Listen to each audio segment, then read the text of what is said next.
Hello, ഇന്ന് നിഹമോളുടെ food routine എടുക്കാമെന്ന് കരുതി കേട്ടോ. എന്തൊക്കെയാണ് നിഹമോൾ കഴിക്കുന്നത്, എന്തൊക്കെയാണ് നിഹമോൾക്ക് കൊടുക്കുന്നത് എന്നൊക്കെ കാണിക്കാമെന്ന് കരുതി. മോൾക്കിപ്പോൾ 1.25 വയസ്സാണ്.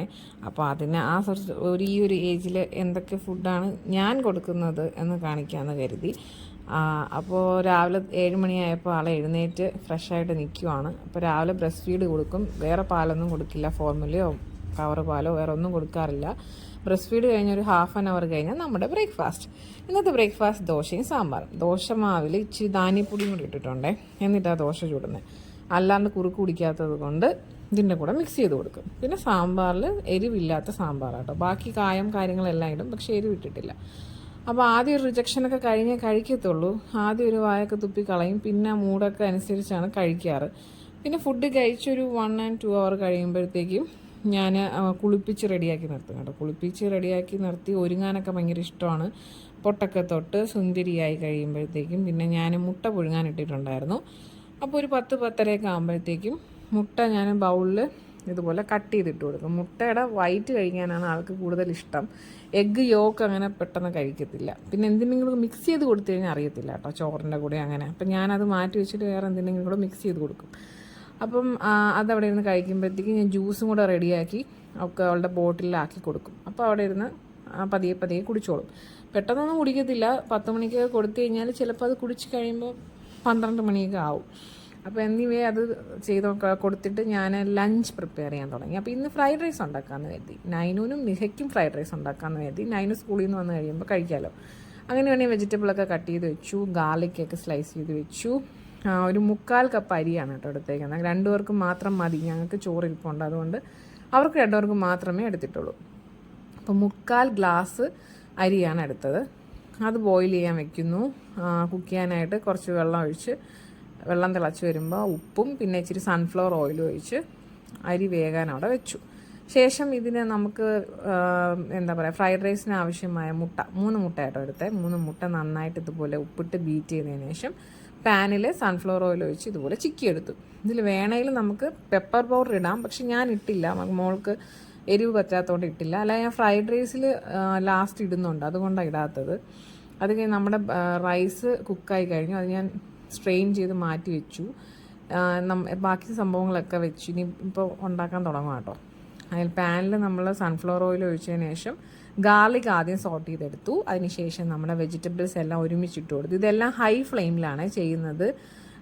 എന്നിട്ട് ആവശ്യത്തിന് ഉപ്പിട്ട് സോട്ട് ചെയ്തു. ജസ്റ്റ് പച്ച ചുവ മാറുന്ന വരെ സോട്ട് ചെയ്യത്തുള്ളൂ കേട്ടോ. ഓവർ കുക്ക് ആയിക്കഴിഞ്ഞാൽ ഫ്രൈഡ് റൈസിൻ്റെ ആ വെജിറ്റബിൾസിന് പിന്നെ ആ ഫ്രൈഡ് റൈസിന് ടേസ്റ്റ് ഉണ്ടാകത്തില്ല. അപ്പോൾ ഓവർ കുക്ക് ചെയ്യാൻ പാടില്ല. ജസ്റ്റ് ഒന്ന് സോട്ട് ചെയ്തതിന് ശേഷം സോയാ സോസ് ഒഴിച്ചു. പിന്നെ ഇത് ഓപ്ഷണലാണ്, മാഗിയുടെ ചിക്കൻ ക്യൂബ്. അത് ഞാൻ നോർമലി ഫ്രൈഡ് റൈസ് ഉണ്ടാക്കുമ്പോൾ ഇടും, പക്ഷേ ഇതിപ്പം മക്കൾക്ക് ആയതുകൊണ്ട് ഇടുന്നില്ല. അത് വേണ്ടാന്ന് വെച്ചു. എന്നിട്ട് ഞാൻ റൈസ് കുക്ക് ചെയ്തത് ഇട്ട് കൊടുത്തു, നമ്മുടെ മുട്ട ചിക്കിയത് ഇട്ട് കൊടുത്തു. പിന്നെ ഇതിൽ എന്ത് വേണോ ഇടാം. നമുക്ക് മിക്സഡ് ഫ്രൈഡ് റൈസ് ആണെങ്കിൽ കൊഞ്ചോ പിന്നെന്താ ചിക്കൻ ഇടാം, എന്താ വേണം. അപ്പം ചിക്കൻ ഇല്ലാത്തത് കൊണ്ട് ഞാൻ ചിക്കൻ ഇട്ടില്ല, അല്ലെങ്കിൽ ചിക്കൻ ഇടും. അപ്പം ഇതിപ്പോൾ ഇന്നിപ്പോൾ എഗ് ഫ്രൈഡ് റൈസ് ആട്ടോ ഉണ്ടാക്കിയത്. അപ്പോൾ നന്നായിട്ട് ഹൈ ഫ്ലെയിമിൽ എല്ലാം കൂടെ മിക്സ് ചെയ്തതിന് ശേഷം ലാസ്റ്റ് ഇച്ചിരി പെപ്പർ പൗഡറും കൂടെ ഇട്ട് മിക്സ് ചെയ്തെടുത്തു. അപ്പോഴത്തേക്കും നമ്മുടെ ലഞ്ച് റെഡിയായി.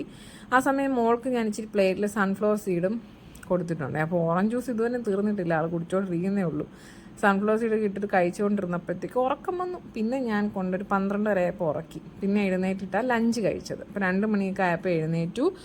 ലഞ്ച് ഇതേപോലെ നമ്മുടെ ഫ്രൈഡ് റൈസ് കഴിച്ചു. ആൾക്ക് ഇഷ്ടപ്പെട്ടെന്ന് തോന്നുന്നു, കഴിച്ചു.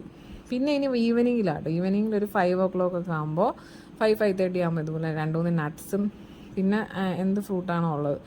ബനാന കഴിക്കാൻ, പഴമൊക്കെ കഴിക്കാൻ ഭയങ്കര ബുദ്ധിമുട്ടാണ്. അപ്പോൾ ആപ്പിൾ കട്ട് ചെയ്ത് ഇതുപോലെ ഇട്ട് കൊടുക്കുമ്പോൾ 1-2-3 പീസ്, അതിൽ കൂടുതലൊന്നും കഴിക്കാറില്ല കേട്ടോ.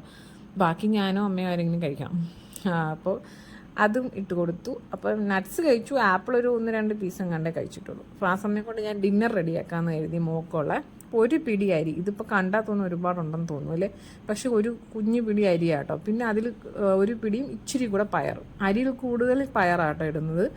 പിന്നെ ഒരു 10-20 ഉലുവ എപ്പോഴും ബെസ്റ്റാണ്, കുട്ടികൾക്കായാലും വലിയവർക്കായാലും. ഡൈജഷനും സ്കിന്നിനായാലും എല്ലാത്തിനും ബെസ്റ്റാണ് കേട്ടോ. അപ്പോൾ ഇതെല്ലാം കൂടെ ഒരുമിച്ച് കുക്കറിലിട്ട് വേവിച്ചു. വെന്ത് കഴിഞ്ഞ് വെള്ളമൊക്കെ വറ്റിയപ്പോഴത്തേക്കും ഞാൻ നല്ല കട്ടി തേങ്ങാപ്പാലാണ് ഒഴിച്ചു കൊടുക്കുന്നത്. ഇത് ഒഴിച്ചു കഴിഞ്ഞാൽ പിന്നെ തിളപ്പിക്കൊന്നുമില്ല. ജസ്റ്റ് ഒന്ന് ചൂടാക്കിയതിന് ശേഷം അടച്ചു വയ്ക്കും. അപ്പോൾ ഇത് കുറുകി വരും. ഇതിപ്പോൾ ലൂസായിട്ടായിരിക്കുന്നത്. അപ്പോൾ ജസ്റ്റ് ഒന്ന് ചൂടാക്കിയതിന് ശേഷം, തിളപ്പിക്കില്ല, ചൂടാക്കിയതിന് ശേഷം അടച്ചു വയ്ക്കുമ്പോൾ കുറുകി വരും. കുറുകിയിരിക്കുന്നേ മോൾക്കും ഇഷ്ടം. അപ്പം ദേ നമ്മൾ കുളിച്ച് മേലൊക്കെ കഴുകി സുന്ദരിയായി ഡിന്നറൊക്കെ കഴിച്ച്.